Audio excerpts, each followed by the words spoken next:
Welcome back to the Witch's Way. Okay, go ahead. Welcome back to the Witch's Way podcast. I'm Kat. And I'm Jamie. And tonight we are talking about a goddess that we're intertwining with the Gemini season. You guys know that one of my goals this year is to bring a goddess in for you to work with. Kind of a new one that maybe we've not heard of, just something outside of the ordinary that you don't find in the regular Llewellyn books. But so bringing a goddess in to work with during each season. So we've sort of matched them appropriately. And tonight's goddess, her name is Scheherazade. And that is spelled not like it sounds, but kind of like it sounds. Scheherazade. Yes. Scheherazade. If you look at it, you can sound it out if you see it. You can really sound it out. But at first, it's just a very long name. It is a long name. You're like, it's kind of like Hippitola? Is it Hippitola? Yeah, because it's not Hippolyta. I think it's Hippitola. Okay. Now we've already forgotten our one for that was Aries, wasn't it? Couple ago, yeah. That's funny. Yeah. So as the sun comes into Gemini, we step into a season of curiosity because Gemini is the air sign. Mm-hmm. So it's all about the intellect and curiosity and the art of storytelling. It is. Because Geminis I was married to one, Jamie's dad was Gemini. Mm-hmm. They're real talkers. And they can mingle with anybody. Yeah. I feel like Geminis can kind of they're very get social. along with everybody or at least kind of flip a little bit. I think that's where they get that whole two-sidedness that people say is a bad thing. I mean, my mother was a Gemini and she could be so outgoing and just friendly with everyone. And then she would turn and become, Joan Not Crawford. Nice. Who? And Mommy Dearest. Oh, I don't know that one. Anyway, I didn't mean to get off track there, but the storytelling. And so this Scheherazade is a really good goddess for this season because she embodies the energies and I got lost. You got lost. I'm sorry. I got lost. She embodies the energy of Gemini because of her storytelling and her intellect. Like we're going to get into talking about her as we like to tell you about each goddess a little bit.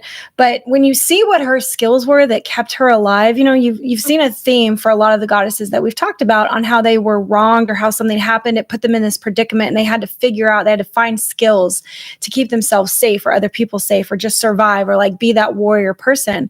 And it starts to look like they figure out how to rely on themselves. And so Scheherazade, her intellect really was what she was able to rely on. So I'm not a Gemini and I don't have a lot of air in my charts. I have actually a lot of fire, even though I'm a Pisces. Not that any of that matters, but I love her because for me, I'm just going to tell you how I connect with this really quick. I know that wasn't scheduled to be on the chat, but I know that I am a mildly attractive person. I get that. I've been told it enough. It's very pleasant to hear. I love that I'm not embarrassed by how I look or whatever. But what you guys don't know and what a lot of people don't know about me, I don't like being attractive. I actually wish that nobody could see me. I wish I could be ignored for like having the bluest eyes or having the shape that I have or whatever people might find attractive about me. It doesn't I never liked people being physically attracted to me. And anybody who came at me with that was like instantly turned down. What I would tell people is, I want you to fall in love with my brain. Like, I want you to really know me because all of this fades over time and changes and looks different. And like, it's this superficial. Is not permanent. It's superficial. And so I wanted people to really like me for my intellect, my creativity, the things that I thought, like how open-minded I was or my kindness. But being physically attractive was something that I found to be more of a pain in the ass than something that actually benefited me in my life. That's just my truth. You always had asshole dudes hitting on you from. It's not that I got hit on a lot. I just got a lot of the wrong attention that I didn't want. I was like, you know what that's like, catcalling. And also it's Jamie like, they don't with even. The big blue eyes. Yeah. I don't even think anybody's seen that on camera yet. When I was in the military, and if you're listening to on the podcast, you guys have to know that we're motioning with our hands across the chest, like big boobies. Big yes. boobs. That they would call me Jamie with the big blue eyes and they would motion really at like a big chest. That was how people described me. And it would piss me the fuck off. I can't lie. I hated it. I was like, really? It's not like Jamie, who was, advanced really fast or became a leader before anybody else, or like all the things I wanted to be known for. No, it was the physical attributes, and it pissed me off. So I like this Scheherazade. It's demeaning. It's trivial. It's not the thing. It minimizes you. It minimizes you is what it does. So I just wanted to tell you that, like, we're going to dive into Scheherazade's strengths and her stories and her associations with Gemini and how this is a good goddess to work with. And if you're feeling any of the things that we're saying, we're going to go into the stories that we tell ourselves towards the end of this as well, because I think it's really important, not just the stories that we tell other people or the creativity that we can have, but what are the words we say to ourselves? Like, what's our internal talk? This would also be a good time to explore that. Yeah. So right now we're going to grab your tea or your iced coffee with a little bit of Kahlua in it, light a candle, and just get ready for some magical storytelling and like a little bit of shadow work. Yeah, so let's talk about the story of Scheherazade. She's brilliant and courageous. She's the brilliant and courageous heroine of 1001 Nights, a legendary storyteller whose wit and wisdom saved not just her own life, but the lives of countless women. Yes. Facing a cruel king who married and executed his wives night after night, she devised a clever strategy, spinning mesmerizing tales that kept him enthralled until the next evening, never finishing the story until the following night. Over time, she transformed him with her intelligence, compassion, and depth of understanding. Yeah.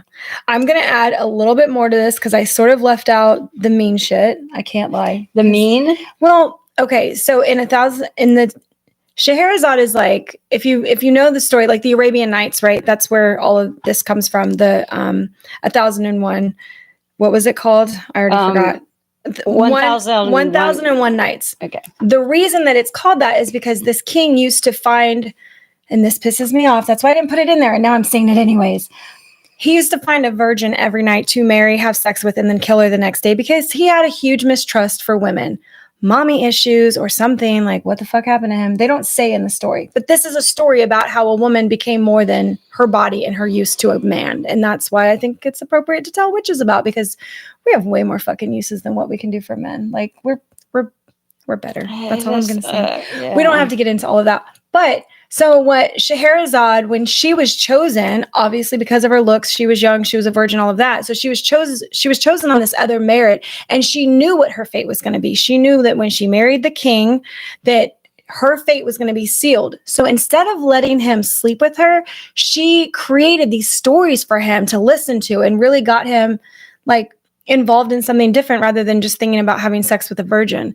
And I think that's where she saved herself, because he didn't want to have sex with her or kill her because he wanted to know the end of the story. It's like always leaving a little something for later. And so the reason that she was able to save intrigue. Yeah. The reason she was able to save lots of women is because the longer he stayed with her, the longer he didn't marry, kill all of these other women, right? So she knew that when she was chosen, she had to step up and do something that was going to save the other women. And this is how she did it, was with storytelling, with her creativity, with intriguing somebody with her mind. And I just love that.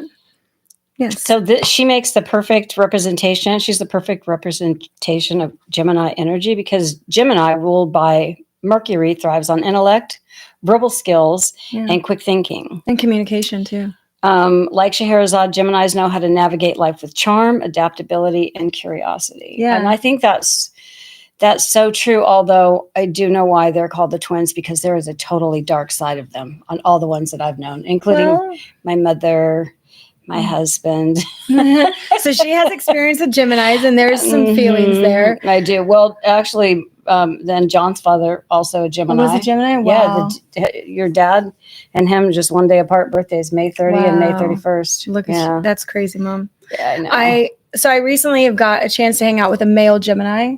Like, I mean, my dad is my dad. I don't know that I could really, it's not fair to think about him as a Gemini because he's so much more, I couldn't base all his attributes off just his sign. Sure, yeah. But this guy, watching all his bullshit go down in the way that he thinks he is the best game player, and just, he's got everybody right where he wants them. Is this somebody I know? Yes. I speak no names, but he's in and out of the picture for the last 5 years. He's not a personal person for me. He's a friend of a friend. Yes, that's the best way to Tall, say skinny, it. Tall, tattoos? skinny. Hey, Oh, we're geez. not, I know. Okay. And it just, so yeah, I can see that in him. I didn't know he was a Gemini. he is a Gemini. Oh, wow. I know. Yeah, so that really put it in perspective. The games he likes to play. And listen, the whole smooth, suave, smooth talker. Well, there's this other dark side to him where he talks about how he's so calculated and how he chooses women and what he posts. And then he's like, he's got people lined up over here. And he's like, when I'm ready to stir the pot, he's a hurt little boy. Yeah. I mean, when you get down to it, and he thinks he's winning. That's what I love about it the most is like in his mind, and he believes it wholeheartedly to the fucking end. Well, he is winning this game of like how he plays cat and mouse with people, not just women, but people in his life as well. A very unhealed person, unhealed person. And I've talked to him very openly and honestly about this. So I'm sure if one day he hears this podcast, he will not be surprised at the things I would say about him. But he's the first Gemini male that I've ever spent any time with. And I'm like, oh, I see it now.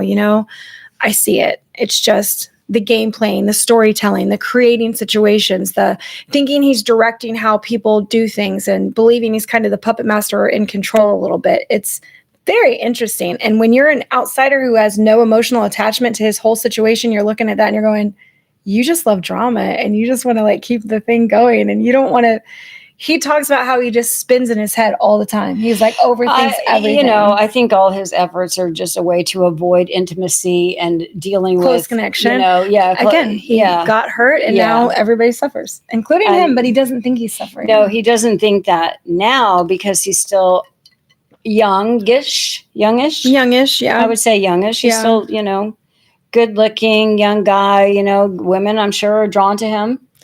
Certain women are. Yeah. I mean, he's a decent looking dude. I wouldn't date him, but I wouldn't. That's not my cup of tea. He's not, but he's not hard on the eyes, but it's more than anything. He's got personality. Charisma. Yeah. He's got that's charisma. The thing. He's got personality and charisma and charm. He wields it like a sword instead of to the benefit of, he just doesn't realize. So sorry for you, sir. Hope you one day you'll grow up and heal. But so master storyteller, right? Yes, he is because he's a master storyteller. Yes, same as Scheherazade. So I love that she told lots of stories. But let's talk about her magical and her symbols. And things the magical associations and the connections between like her and Gemini. It's just amazing. So I want to say the story reminds us to like embrace our intelligence and our communication skills, like be good at those things, which also means being a good listener, just a reminder.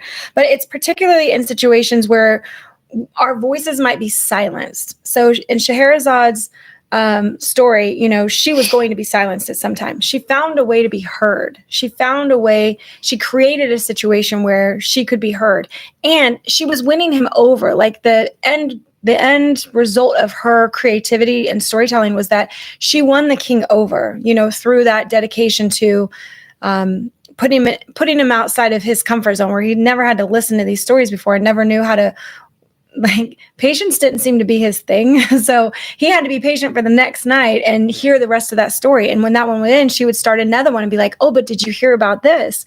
Now, I will say I've never read 1001 Nights. Have you? It makes me curious. No. And I'm like, there's a cartoon about it though, or something. There is, yeah. So the story must be it's a lot of short stories. Yeah. And it's like moral stories, so you've got reasons why things happen and people going through, strife and whatever, and how there's outcomes. And I think that before with the king, he was living his life in nothing but pain and like, I'll do what I want and I'm in charge and I don't care about anybody else's feelings. Where in storytelling, you get to experience, like if you love books, you get to experience the character's life. So you get to like you put yourself into somebody else's shoes and experience what they're going through and then think about that. That grows you as a person as you reflect over what other people might go through or have empathy, being able to put yourself in somebody else's place. So to the magical symbols and connections between Scheherazade and the Gemini season. of course, the ink and quill. So like, you know what I instantly think of is my book of shadows or my journal or my tarot reflection journal or like whatever I'm writing in.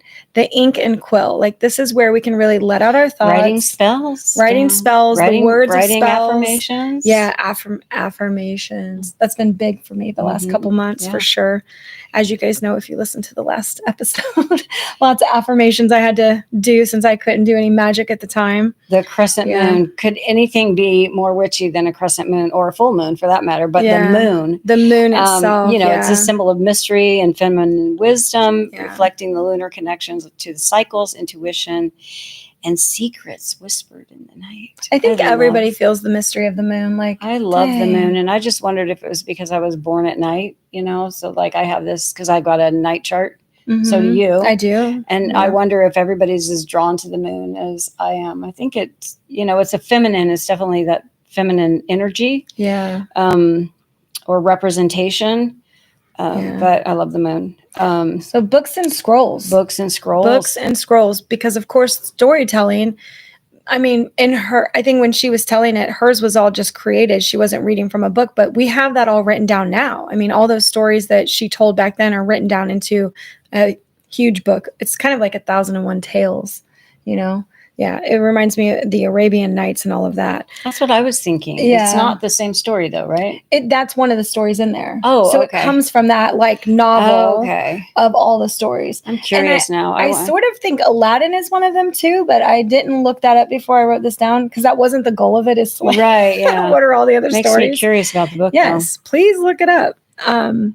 So books and scrolls representing that hidden knowledge, the curiosity and the power of continuous learning. I think that I like that a lot because for witches, I believe that our practice never really gets to a plateau. We're never done. You're just always learning something new. You're picking things up, putting them down. You're experimenting with stuff. You're trying stuff out. You learn about a new thing and you're like, ooh, I wonder if that would work for me. I wonder if not work for me, but like, do I work well with that?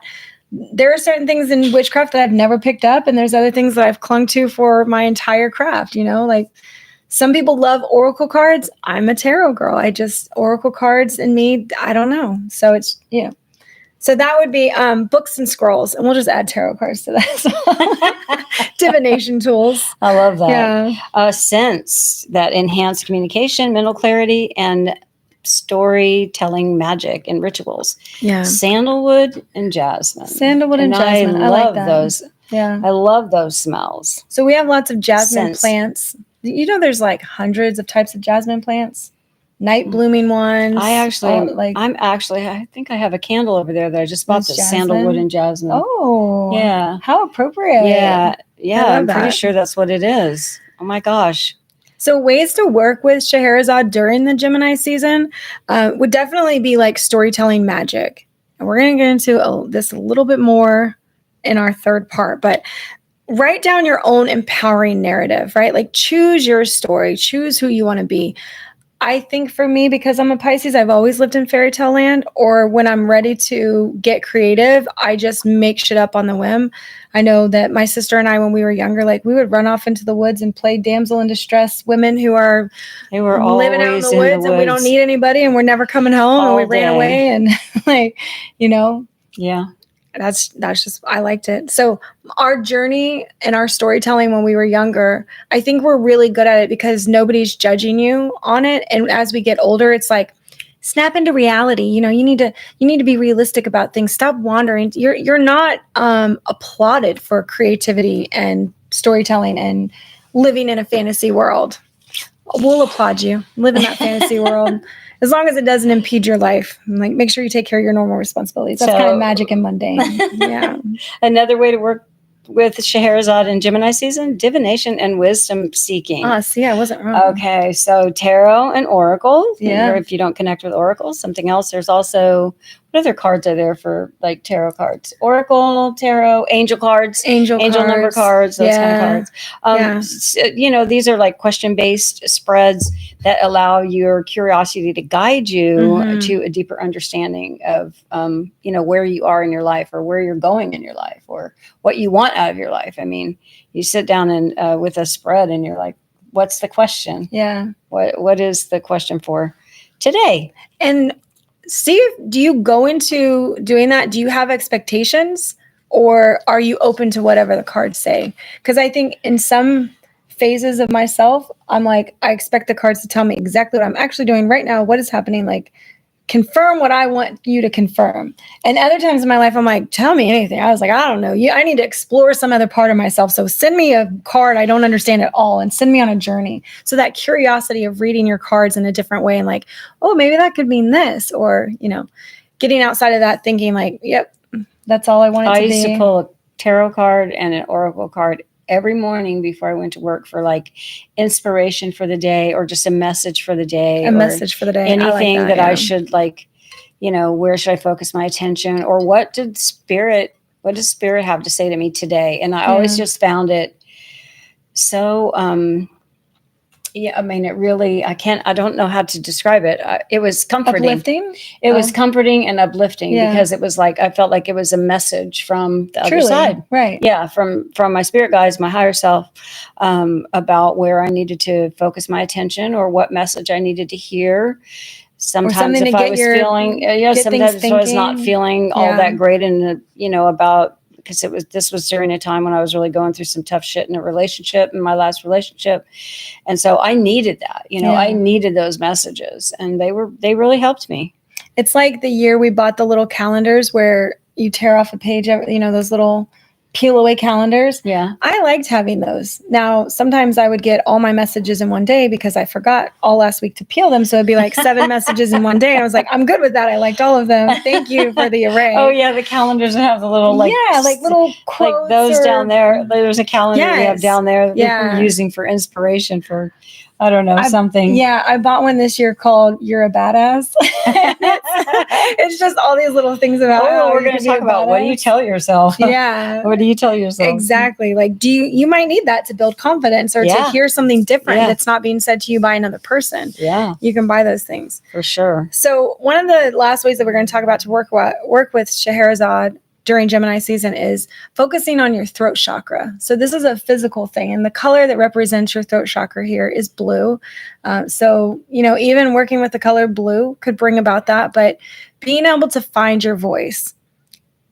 And there's a lot of ways to describe what finding your voice means, but I'll tell you when I have felt the most empowered, and it's really weird, and I've seen people do it online now, and I never knew this was a thing, but scream sessions, literally, when you don't need it and even when you do need it. But we've been taught to be quiet, sit still, pay attention, all the things for so long.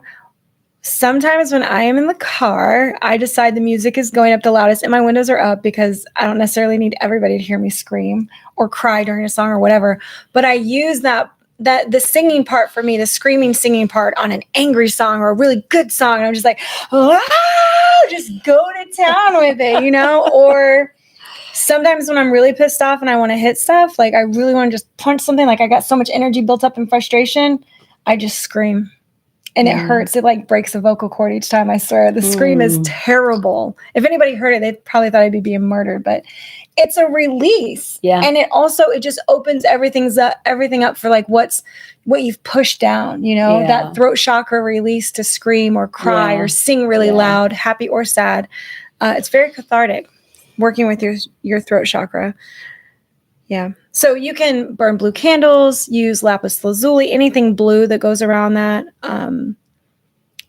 Get a new necklace. I don't know. What are some things that you can adorn? I just got a new necklace and it happens to be blue. Did you? I got so you're so on point for this I really podcast am. tonight. I just Saturday at that mystical shop was closing down. I got a blue. Was it lab? What was it? It's a lighter blue. I think it's like soda light. Okay. Yeah. I didn't care. I just thought it was really pretty. It's oval. It's got little tiny pearls around it. Yeah. It looks kind of You'll have to show me. It looks kind of old fashioned, and I'm going to wear it next time so you guys can see it. Okay. All right. So now that we see how Scheherazade embodies Gemini's energy and empowers us, let's dive into the magical side of things. That's not the right one. Never mind. That's okay. What we're going to dive into is the magical side of ourselves, which is more like shadow work, And it doesn't have to be, but it is when we start reflecting on our things. And we're going to bring up some stuff for you guys that's really the meat of this, that I think that when you start to focus on the air energy through all the signs, but specifically because Gemini and the communicator and all of that, it's like, what is the story that we tell ourselves we are? Like if somebody's going to interview you, they're like, tell me about yourself. What are the things you immediately list off about yourself? You know, what do you think your identity is through a story? How would you explain who you are through a story? I mean, that, you know, it's like, sometimes it's like, well, this is my job.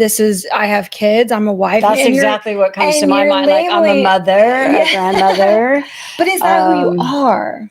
No, it's not who I am. It's part of your being. It's part of your life. This is my job, and this is what I do at my job. And it's kind of like you become those things. Yeah. But that's not your story. No. And, you know, the thing that I think about is like dating app profiles, because I eventually am going to put myself back out there again.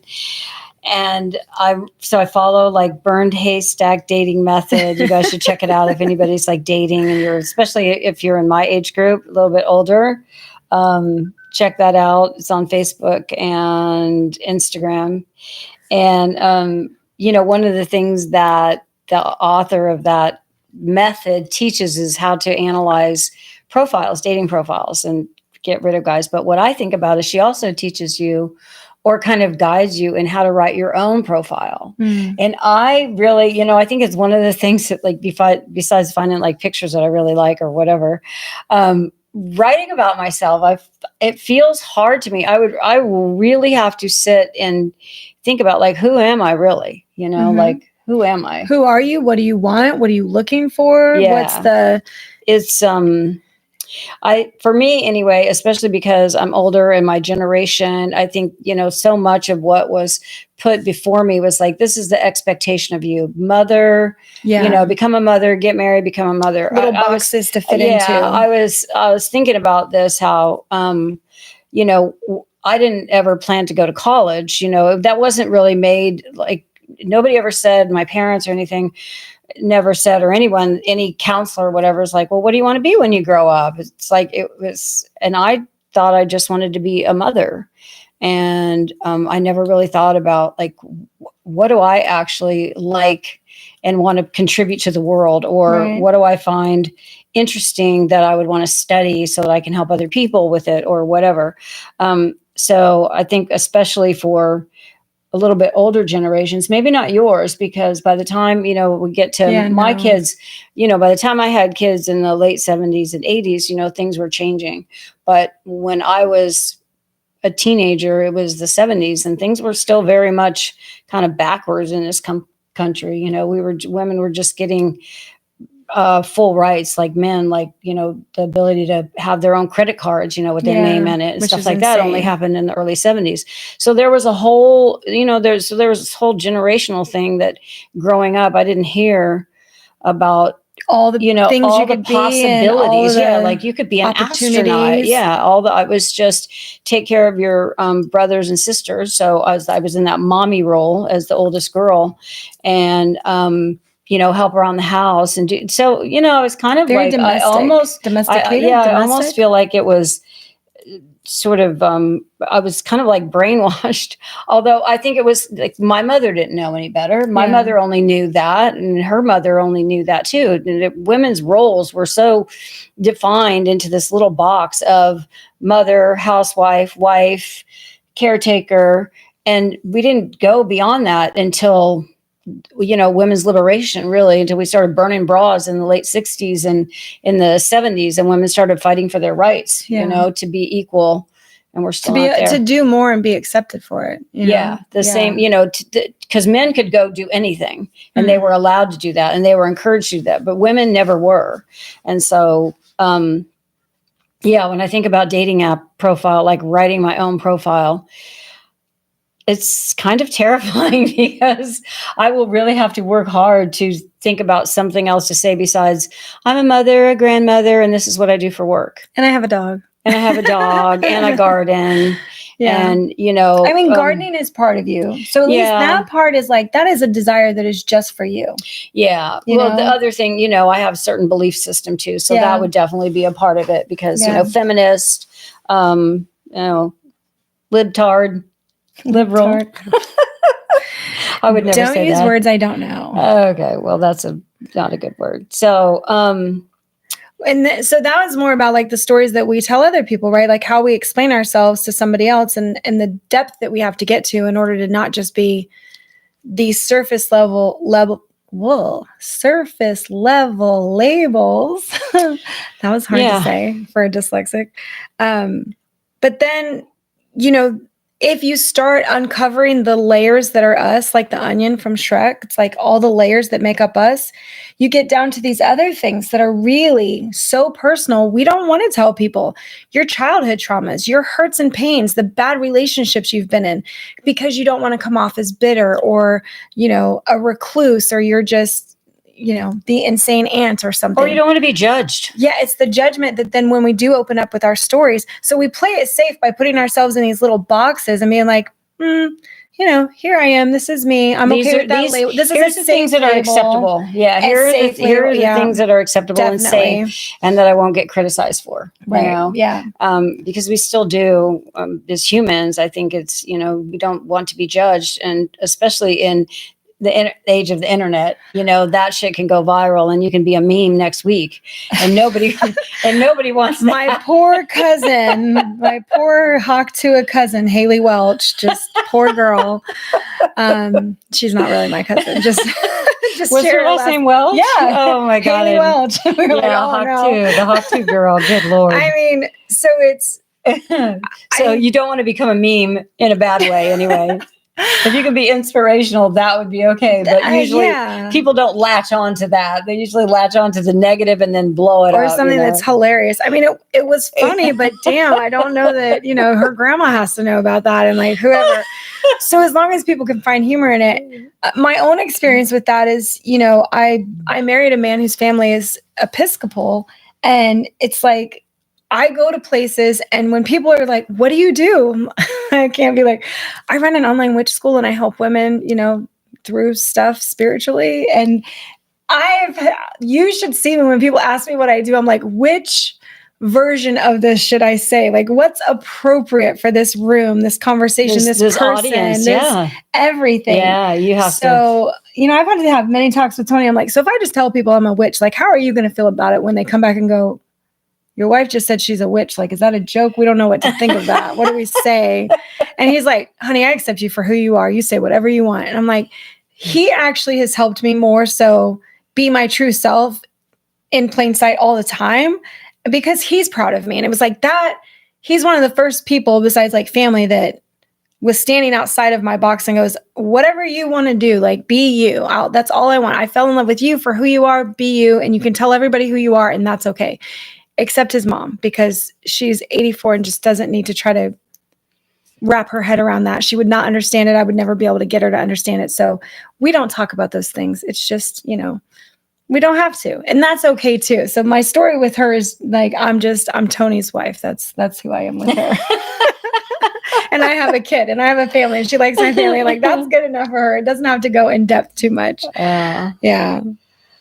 So when we start uncovering the layers of us, like the inner child and our childhood traumas and the things that are actually a part of us that we would journal about, that we might talk to a therapist about, that are really us, it's like, how much do you really want to come out into the world and say that? And we're not telling you like you need to tell your story to everybody, but understand that in some situations you're going to be in a position with all of your crone knowledge, you know, with all of your maiden knowledge or with all of your mothering knowledge, whatever phase you're in as a woman, to help another woman out who has not had that person say, hey, it's okay. You know, we have all gone through this. Or you can give her your life experience or a story and it will really change her because people have probably not been honest with her, or she's only seen that she can fit in these small boxes and everything else is, you don't talk about it. It's not acceptable. She needs to hide it.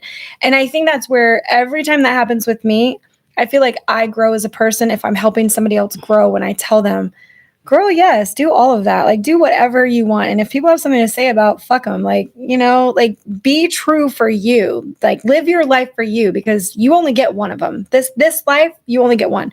We come back as other people and do other stuff, but this life and who you are, like, I'm only this Jamie in this body with all of this one time. So I want to make the most of this life here. And now that I'm not scared anymore, I guess that's what I'm doing. But I'm 44. It's not like it happened in my 20s. I was somebody else. I was still hiding a lot of myself. So each time we open up about things and we really peel back the layers, other women also feel empowered to do the same thing and stand up for themselves and kind of own their story, be like, hey, so here's what happened to me. I can remember sharing, I was at like a Wounded Warriors women's retreat a couple years ago. And I just didn't realize that so many other women felt like me with like military sexual trauma or dealing with superiors who they saw you as women and nothing else. It's like, you're not capable of shit. Like, you just, listen, you got in the Navy. That should be enough for you. Don't ask any more questions. Don't try to volunteer for anything. We don't want you in our group anyways. You're here because they said you could be. The ship that I went to, the Essex, my group of women, like the first time they put women on boats, they would send them in groups of 100, depending on the boat size. And it was like the smaller boats, they got groups of 10 or 15 women. And then there's 300, 400 men. And they had to kind of band together. Yeah. Or be torn apart and sort of like pitted against one another. Do you know when the military started letting women join? Not join, no. Yeah. Well, I guarantee you it was after 1970. Yeah, probably. It must have been. Well, the Air Force officers are different. This would be more enlisted because you could have been an officer back in the war. You'd be a nurse or something, but they allowed women in back then for that. But like being enlisted and having regular jobs and being part of the working force in the military, yeah, that wasn't that long ago. And I know even when I went in, the ship that I went to, I was at the tail end. They'd only had women on this ship for 3 years. And the crazy shit that happened, like women had such a bad name on the ship because all the men were like, they're nothing but trouble. That's what they would say about us. We're nothing but trouble. We just cause conflict everywhere. And you know why? Because men would want to fight over who gets to date who. And it's like, that's not our fault. But then people would sleep together. And the Essex, if you look it up, it's actually online. It's really funny. It was called the Love Boat because... not while I was there, but are you serious? I'm serious. The Love Boat. It was out of, if you guys want to fact check my story, Sasebo, Japan, the Essex, the Navy Times wrote a story on it called The Love Boat because there had been a couple that had been caught having sex on the boat like 3 times. They finally put them in the brig with just bread and water for 7 days, like cut it out, right? And then the ship had a terrible outbreak of crabs. Like everybody had to bring their, they had to bring their bunks what up about to STDs? They didn't say anything about that, but pregnancies was one. Only 3 women did not leave pregnant from that boat out of the 100. My God, okay. Yeah, 3. Yeah. So there's things that happen, and I understand why people want to put us in boxes, but that doesn't mean that we have to accept it when we're confronted with it, Well, of course, it's all the women's fault. The men with this big swinging dicks, they didn't do anything, right? It's just the women, just us. We're the seed that kills the garden. Yeah, exactly. Yeah, bullshit. Oh man. So speaking of that, let's talk a little bit about the pains and hurts, our inner child traumas. So, like, is this how we define ourselves? And I think sometimes, a part of this journey for me, and I think for a lot of women, is kind of healing from these past traumas, whether they're childhood or past relationships. You got dealt a shitty hand in life, whatever it is, but healing from that, right? But sometimes we're still in our heads, and this is where a lot of the stories that we tell ourselves, they stay here. And what are they saying? I know sometimes I go into this like kind of tailspin thing where I think about things that I've done, things that were done to me, and they're not, and so that makes me feel like the abandoned child, the abused teenager, neglected teenager. Those things are still a part of who I am, even though I'm like, that's the past. That's a long time ago. I remember when I was younger, I used to tell my story. I have a story that I used to tell all the time about how my parents, basically dropped me off the state of California when I was 11 and I never went home. And then it was like years after that, that I finally like got out on my own and stuff. But that was my story, because that actually did happen to me. And the fact that I overcame it was a big deal. But, I kind of get stuck in that, like my parents just dumped me and didn't want me You anymore. let it define you. Yeah. Is really what you're saying. It did define me. And even through all of those years, through those teenage years when when I was a ward of the state and bouncing around from foster homes to group homes to the streets, I did things that, if you look at them, were probably punishing myself for what I felt like I deserved, because obviously I didn't deserve love. I didn't deserve. You were unlovable, unworthy. Yeah, exactly. Yeah. I mean, unwanted. How many kids do you know that are 11 years old that their parents just dump them, and be like, I don't want, she's too much trouble. I don't want to deal with her anymore. So you take her and I'll pay you child support to the state of California. So you kind of get, when you live that for that amount of time. I used to tell that story a lot. And then I finally stopped. What made you stop? I think because it became irrelevant. At a certain point, it wasn't relevant anymore and the story didn't really matter. And I had, had a couple decades behind me now. And so I don't tell, most people don't know that about me, where when I was younger, pretty much everybody that I knew, all of my friends or people that I associated with, girlfriends for sure, I always wanted to retell that story because I felt like it explained things about me. It validated some of the things that you did, or your reactions, or your lack of action. Yeah. Yeah.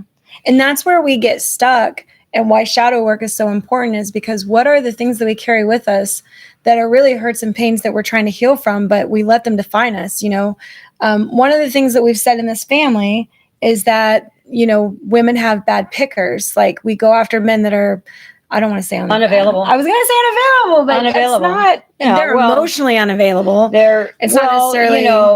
For me, I can tell you that I pick fixers. People that need fixing. You need some. And I always say that that's because you don't want to work on yourself. You'd rather work on somebody else's problems. Yeah, or else I'm sort of like being that mother that I never had, Or you need to be needed. Definitely need to be needed. Definitely need to be needed. Yeah. I think it's a human need to be needed and wanted. But yeah, definitely, if you can have somebody who's like dependent on you. Yeah. Creating dependency issues so that they don't leave. It's pretty much why I became a mother, like as soon as I could get myself knocked up. That makes me think of 600-Pound Life, because that doctor now. I don't watch that show, but I bet some of you girls do. My 600-Pound Life and Hoarders are two of my favorite reality TV shows. I just think because it's like a side of life where I'm like, yeah, how'd this happen? I need to know the backstory on this, But there's always somebody giving them the food, because they get to be so heavy they can't leave the house. They don't go grocery shopping. So there is somebody enabling them all the time to be the way they are, because they can't sustain themselves on their own. So like, that's what I think of, where when you become that enabler for somebody to continue to do bad things, but you're like, I want you to change. I'm trying to fix you, but you just keep doing the same shit. And they don't change. Because you're still providing with the comforts of like, I work and you stay home and you're a lazy piece of shit, and I'm still working and I still want you to change, but I'm still supplying you. So I keep doing it. I really care about you, but this is why I keep you stuck here. But eventually that leads to resentment, and then you're like, fuck this shit, I'm done. Yeah. I mean, there's a lot of the stories within my 600-Pound Life that when people lose the weight, the partner doesn't think that they're not needed anymore. They're like, if she loses all the weight, she won't need me anymore. I'm like, you have imprisoned her in a fat body so that she needs you? Like, oh my God. Clutch pearls. Like, I can't with that. It's just scary. Okay, so let's talk about something else. Yes. Being defined by our zodiac signs. Hello, Scorpio. Everybody, when people Taurus hear gets it all the time. Yeah, Aries when gets you're it all like the time. a Scorpio and people hear you're a Scorpio, they're like, that's their like immediate reaction. Either that, Bad they're reputation. scared, or you're a sex fiend. One or the other. That's it. That's like, you're a nymphomaniac. Jolene always talks about how the memes about Taurus, she's like, it's always about food. It makes her so mad. She's like, we're so much more than just food. But there's this idea of, who's the Tauruses are into, Tauruses are known for the pleasures of life, right? I think pleasures, yeah. Yeah, the pleasures. And one of the six pleasures senses. is food, that's like a big part of our lives. Yeah. But I'll find these funny memes like this is how all the signs act doing something. Yeah. And every single one of the reels, the Taurus has something to do with food. With snacking. And actually the Scorpio is always pretty mean. Come to think of it. They're never the sex thing. They're always like the dark one, the killer. Oh, Lord. I don't know. Well, it's one of those things that we can get caught up in the labels of like, when you go to tell your story, I'm a Pisces with, we say that about ourselves sometimes. We're like it's going to give somebody a general idea about who you might be. Maybe. But honestly, there's so much more to you than just Scorpio the labels around sun, ourselves. Yeah. Libra moon, Virgo rising. Exactly. Well, when you put 3 things together, now you're getting a better picture. Yeah, you're getting something more complex, yes, right? Yeah, you're not and just complete, actually. Yeah, more complete picture of who you are, because you're not just the mean girl or the hungry girl. Not the hungry girl, the snacky girl.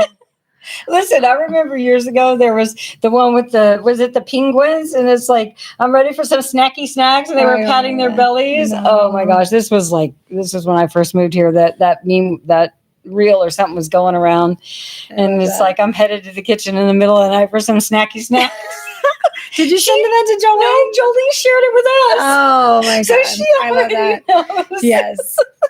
But she's kind of like, now she's sort of like seeing, with all the reels and TikTok and all that. So you're seeing much more of it. And then you're like, God damn it. Don't put me in the fucking cereal box, man. I'm more than that, right? Yes. I'm more than cheese and crackers. I'm more than charcuterie boards, you guys. Okay. I like doing more things than that. Exactly. But we can get, defined by these labels that come with our births, with our signs, and I mean, if whatever sign you are, you probably know people when they hear it, they think there's an assumption. There's an assumption, yeah, right? Sure. Yeah, exactly. Yeah. Well, I've learned in my travels, like, do you guys know what an American cookie is? I think I already told you this. A biscuit is definitely an English thing. Oh, okay. An American cookie is a chocolate chip cookie. Okay, so when you have not left and seen like what the world might think about Americans, so we have all these labels, right? So I'm, Jamie, I'm a married person, I'm a mother, and then it goes up and up, and then I'm an American. Like that's kind of the overarching one that I have that in common with a lot of people. Right. But then you go to another country, and it's like you get to see what they think Americans are like and what they don't really have a very good opinion of us in a lot of countries. I mean, it varies. They run into lots of different kinds of Americans. They immediately assume we're from either Miami or New York. And I'm like, nope, never lived in either one of those places. So even their knowledge about what it means to be an American is, different. So we were going through the aisle, and I think we were in Paris. I don't know, and I wanted a snack. and I told my husband, I was like, chocolate and wine, because the wine there is so good and so inexpensive, and you can get it everywhere. I gotta go before I'm so gone. I was trying to pair wine and chocolate, but I was like, where's the chocolate? Where's the candy aisle? Like, where are we going here? And I go down where what should be like cookies and crackers and chips and stuff, but they don't really have cookies. There's like biscuits, and there's these digestives, which don't ever buy that unless you want to shit your brains out, because it's actually like a digestive for after dinner that's like brand cookie thing. It's not good. God, what? They can't poop on their own? They got to take I'm a sure cookie? they can't. Listen, they got to eat a biscuit for other that? people come there. I've never seen one served in a restaurant. They're just in the cookie aisle, and I made the mistake of like, they call cookies digestives here. Like, I don't understand that. Where's the connection? But when you bite into it, you immediately know it's like a brand cookie. You're like, oh, that's not what I wanted. This is fiber. This is not a good idea. This is nothing but fiber here. But then I saw one that said American cookies, and I was like, what's an American cookie? Like, I don't even know. I'm American. What is it? It's a chocolate chip cookie. So a chocolate chip cookie is an American cookie. Here? Yes. Oh, okay. Well, with Hershey and okay. Yeah. So it's the little boxes. I got way off track with that story just because I found it so interesting. I was like, oh, nobody in America knows they have American cookies in other countries. Not really. Listen, our cookie aisle is full at the grocery store, and it doesn't just have chocolate chip cookies in it. Yeah. Oh my goodness, that's funny. I think what I think the point of looking at our stories is, what's the story that you tell yourself? Is it really true about you? Or are you trying to put yourself into a box, or you need to do that reflective work? Like Kat said, if you were writing a profile about yourself, what are the things that are really you, and as you know what might be another good, okay, so that could be a good exercise, is to try to write a dating profile. But another one might be to write your eulogy or your obituary, right? Because like, this is my she's life. in the death right? industry, I'm by in the the way. death care industry.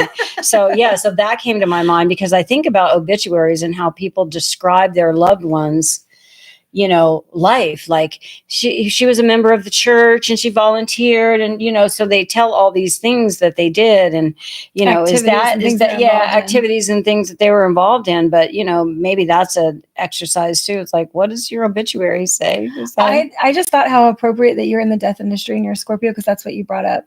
I'm not sure I ever quite made that connection, but yes. So you're living in your sign. That's really good for you. I really am. Even though I don't deal with dead bodies, we just provide, services. We provide services and product to the funeral industry. Yeah. So I'm not doing more. She does marketing for it. Yeah, I'm not a mortician. Yeah. Okay. This last was one. Yeah. We're going to do this last one, mistakes that condemn you. So we talked about one of the, Jamie, you started to say something like, what is the story that you're telling yourself? Yeah. Doing shadow work around it. And I want to just point out that not just the story you're telling yourself, but the one that you think of in your head that you don't tell anybody, because there's this story that we tell other people. Yeah. Right. When you meet them, hi, I'm so-and-so, and this is what I do. Version. Right. Right. But then when you're alone and you're, feeling a certain way, what's in your head? What's that story that's in your head? Are you still the wounded child? Are you still the abused wife? Are you the neglected daughter? Are you the, what is that story that's in your head? What labels are you attaching to yourself that, and and the thing is, like, do they serve you? Do they serve you? It real? I mean, do they serve you? Is it real? Yeah. If you were to tell somebody whatever those private thoughts are, would it make, I don't know. I don't want to say would it make sense, but would that be, would you tell somebody that if you're thinking those things, So this is part of our journey as witches, we believe is the path to healing from the things that have happened to us in our past that are fucked up. And there's no shortage of fucked up shit that happens to each and every one of us on this earth. It's our place to come and learn. What do you call it? The playground? The school ground. Not the playground. Classroom. Yeah. Thank you. The earth is the classroom. And so we get sometimes we get a lot of shitty lessons here. But that's how we grow. So hopefully it's how we grow. It's what it's meant to do for us. It's what it's meant to do. Sometimes we get stuck, like skinny tattoo boy, gets stuck in this mode of because you don't do the reflective work. Because I'm just going to fuck people over and use them and play these games with people because it serves me and I get what I want and I don't really care about anybody else. So but something to think about, like other things. I'm sure everybody's got a past, right? And I don't mean just like traumas and things like that. Like I've done some things in my life that I'm really embarrassed, shamed that I wouldn't tell people that I did, and so those are mistakes. And if I think about those, I'm like, damn, that was really fucked up.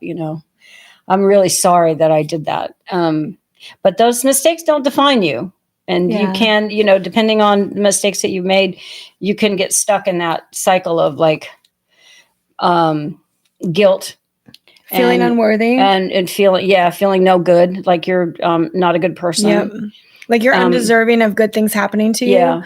I've run across more people with that, where their early circumstances and the things that they had to do and the struggle that they lived as they got older, like when success would start to come their way, they were really, they didn't want to accept it. It's like, I don't deserve that, because they still didn't feel like they had recovered from the things that they had done in their past. And people can change. Like, I know that after being hurt, it's like you become like fuck all men kind of thing, right? Like that women embrace that, like fuck men and, I'm going to be alone forever, whatever, right? After being in a bad relationship. But what it is it's like, instead of being defined by that situation, it's like, what can I learn from that? Take it with me and then grow. And that's where we become a more healed person, where it's not taken so personally and we don't hang on to it so tightly that it becomes our identity.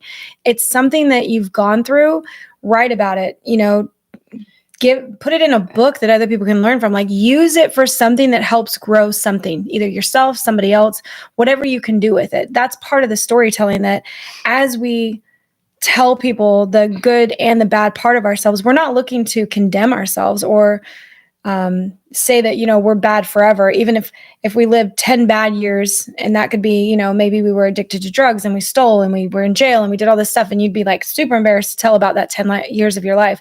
But then you spent the next 30 years really working on yourself and growing and understanding like why you got the addiction in the first place, and then how that changed you as a person and how you can grow from that. And maybe you become a sponsor for somebody and you start to elevate yourself and work towards something better.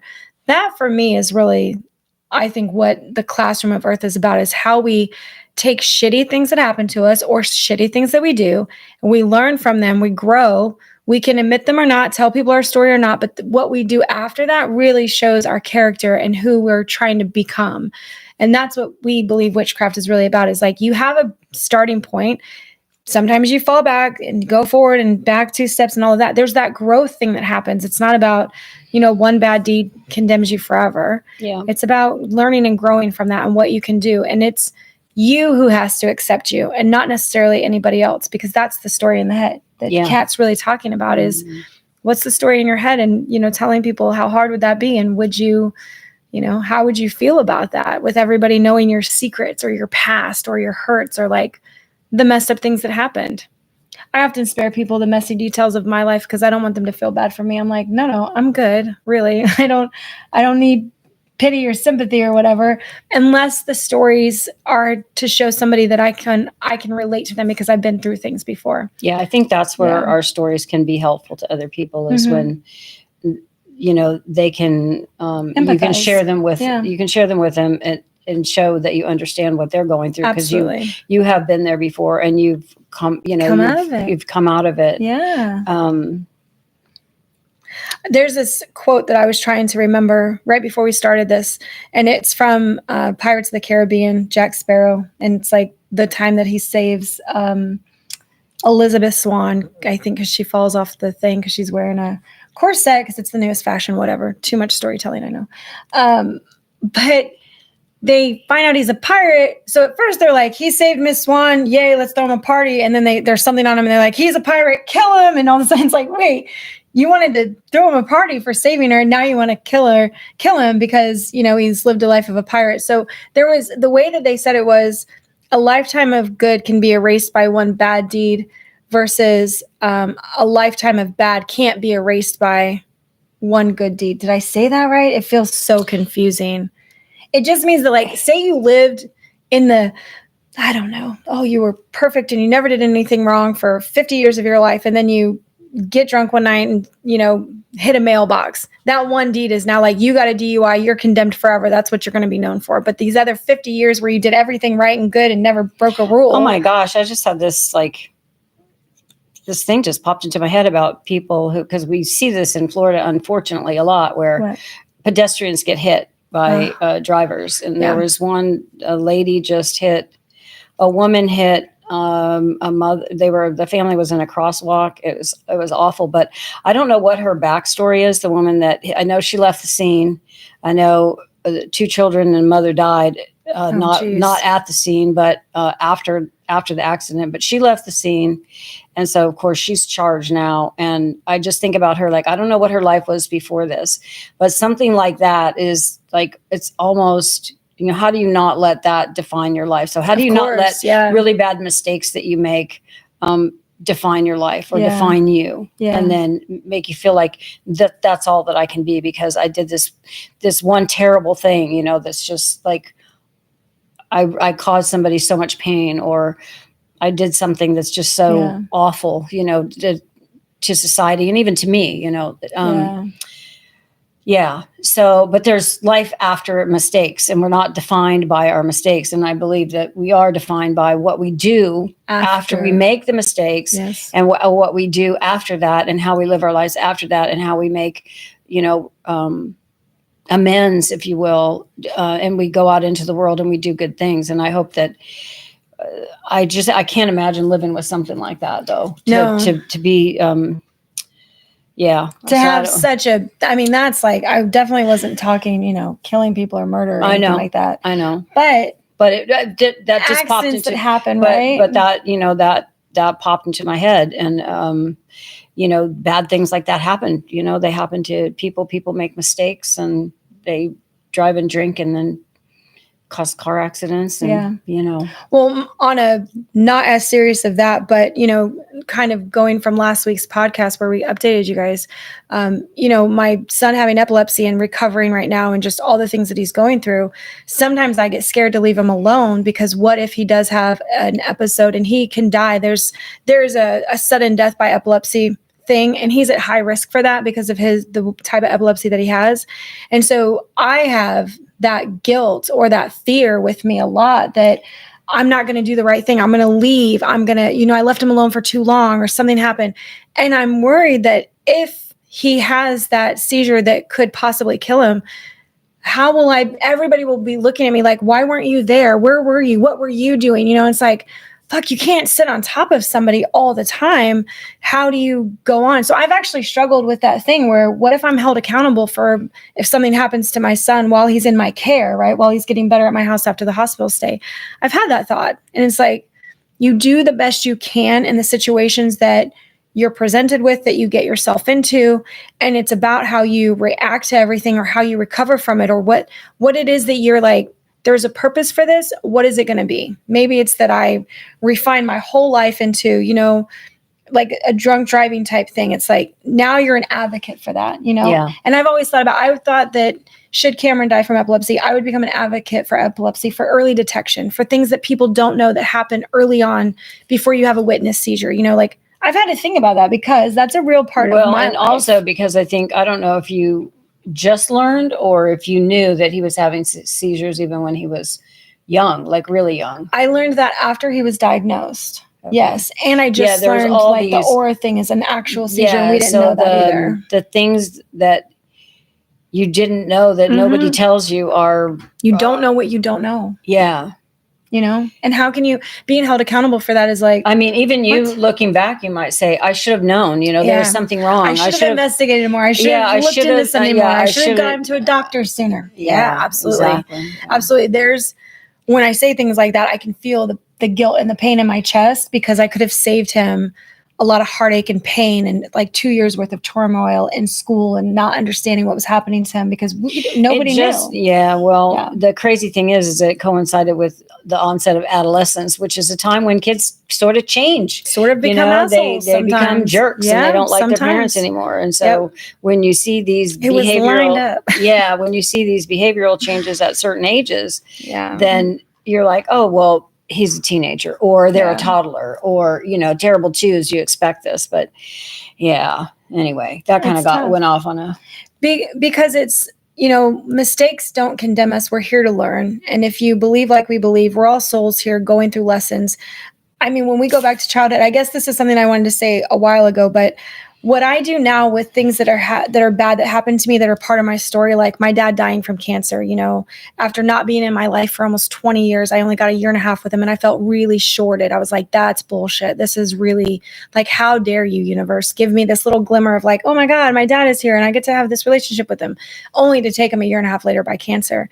Like, I felt really gypped. I was kind of pissed. I don't blame you. But it's pretty shitty. Yeah, it feels shitty, right? A pretty shitty hand to be dealt. So how that looks now, so that was the story when I was going through it, when I was in that story of my dad is dying of cancer and I have to handle it and I have to go through this, and there's the motions, and I've got to learn to grieve, and I've got to be sad, and I've got to get on with my life. Like, the things people say to you when people pass, it's really interesting. But what came about 5 years later was trying to understand what purpose his death had on my life, and it's not selfish to do this, to turn the things around for you. How did this have an effect on your life? even with each story you hear, how did the stories that you're allowing into your life, even us talking to you through this podcast, how are we affecting your life? How are we helping it, hopefully, because if things are not helping your life, get rid of them, let it go, just get it out of your life. But it's like, I had to look and say, and this is crazy, I know it sounds crazy, how did my dad's death help my life? Who says things like that to themselves? But I needed to flip this to where, what did I learn from this? What can I gain from this? Where can I find the lesson that's positive for me in this story of this really unfair thing that I think happened to me? And it's basically that with my dad not in my life, it opened me up to talking to other people, to having a relationship with my sister that I never had before, which ultimately led to me meeting my husband, who, we have lots of soulmates in our lives, but like, this is my one. I'm sure we've lived many lifetimes together. I feel it when we're together. Like, I knew it. We didn't even know what each other looked like, and we were falling in love through text messages. It was so crazy. So that would not have happened if my dad was in my life. I would not have all these things. My family probably went and lived here in Florida. Like, as time goes on, the more good things that happened to me after his death, I have to acknowledge that it helped put me in this place now. So I've never really liked the journey all the time of where I'm at and what I'm going through, even right now with my son being sick and my husband having that medical emergency and kind of dealing with what's our new life look like. But I know that there's going to be a purpose for it later. And sometimes, like, I'm in this shit right now, I'm in the weeds. And I'm asking myself, what is the purpose of all of this? Like, why? What are we doing here? Like, what am I supposed to learn? What am I supposed to be getting out of this? Which is why it's so hard to focus on anything other than just what we're going through. When we get through this side of it, you'll be like, oh my gosh, I can see now where this led us. I can see now that this introduced us to this person, or it got us here. And that's the beautiful part of going through bullshit and defining and redefining your story after you've been through some stuff. It's like, here's what I got out of that's positive. Here's what happened that really, I wouldn't have had the opportunity before that. Even as bad as like losing your house and all your possessions. We actually had somebody comment on this years ago now, where it's like, how do you put a positive spin on this, Jamie? Huh? How are you gonna like have everything in a hurricane, right? Yeah. Well, no, I think it was a house fire. Oh, it could have been a hurricane. We had someone that lost everything in a hurricane. Everything. Yeah. And I was like, okay, let's look at where you're at. What did it bring you closer to? Who's in your life now? Did you find out that the people that you thought were going to be really there for you aren't? Did you get rid of things that, sucked the life out of you? And now you're more focused and appreciative and like you enjoy life more because it's not about stuff anymore. If you lose all your stuff doesn't make or break our lives. It makes us more comfortable. It can make us have good experiences, just like money and all that. But that's not what life is really about. It's about the relationships that we have and the feelings that we get when we gather and we come together and like have the experiences. So that was the spin that I put on it, because that's how I would feel being here. We just went through 3 hurricanes. Like, yeah, what if my house is gone? What if we have to start over? What if we have to move? What if I live somewhere else? I will look for the beautiful things in my life, because focusing on that is how we grow, rather than tripping over the things in the past that, broke us. It's like you're constantly fumbling over those past hurts and regrets and decisions and mistakes and whatever. You're not living in the present or moving forward or growing. So I felt like I just got on a soapbox? A soapbox? Jamie's soapbox. It made me think, all those years of, basically raising myself. What that taught me, what I got out of that is, as messed up as that was, and as many things as I did during that time that were not in my own best interest, because I did do a lot of things. I became super rebellious, and I really didn't give a fuck. Yeah. And that's how I acted. Yeah. But what it taught me years later, I could look back and say, you know what, that made me realize that I can deal with anything. I'm strong. Mm-hmm. I'm resilient. I bounce back. And I think what it also gave me, and I didn't realize that was going to happen to me, is I passed that trait on to my children. Yeah. I drilled into their heads, this too shall pass. What doesn't kill you makes you stronger. Those are our two family mottos. Those are the two things I told them all the time, because I had to tell myself that when I was, going through the shit that I went through.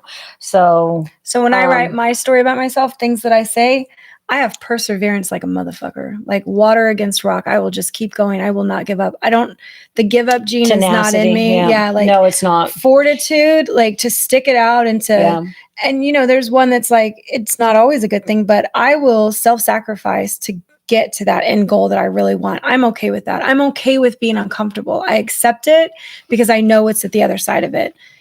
Well, in my shitty relationships, you know what I got out of them? I finally have boundaries that I'm like, stick to those boundaries. I just, the ex just, every once the in a Venus while, retrograde. the Venus retrograde, and the ex pops into my, messenger, with some crap. And I'm just like, I've already blocked you in multiple places. I don't want to talk to you. And, in the past, I would have been like, blah, blah, blah, blah, and like, nope, block, don't respond. Don't so give that's any energy like, to it. that I was telling Jamie after I got this message, because I sat on it for a couple of days before I did anything, but I immediately thought block.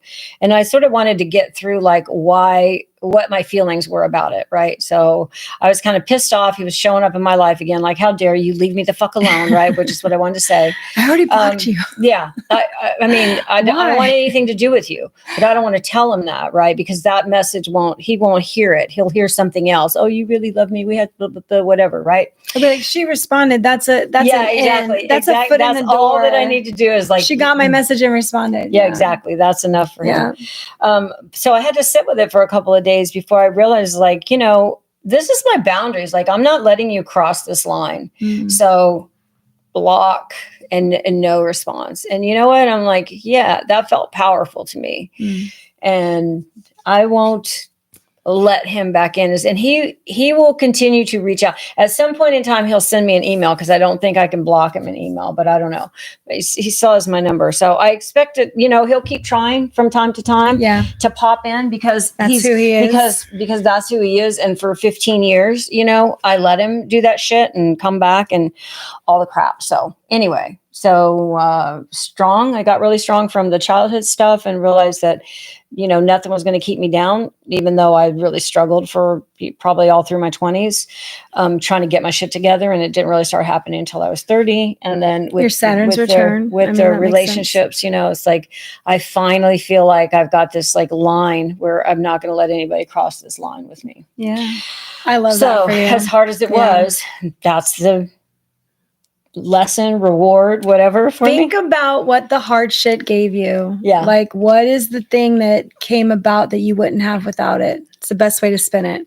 All right. So as we move through Gemini season, let Scheherazade. Scheherazade. I almost didn't say it right. Let Scheherazade's wisdom remind you of the magic in your words, the power of your intellect, and the courage to weave your own destiny. You don't have to be anybody's story. You don't have to be in anybody's box. Speak your truth, embrace your curiosity, and remember, your voice is a spell all in its own. Yes, it is. Until next time, witches, stay magical, stay curious, and may your words shape the reality you desire. Absolutely. Be blessed. Bye, witches. Bye, witches.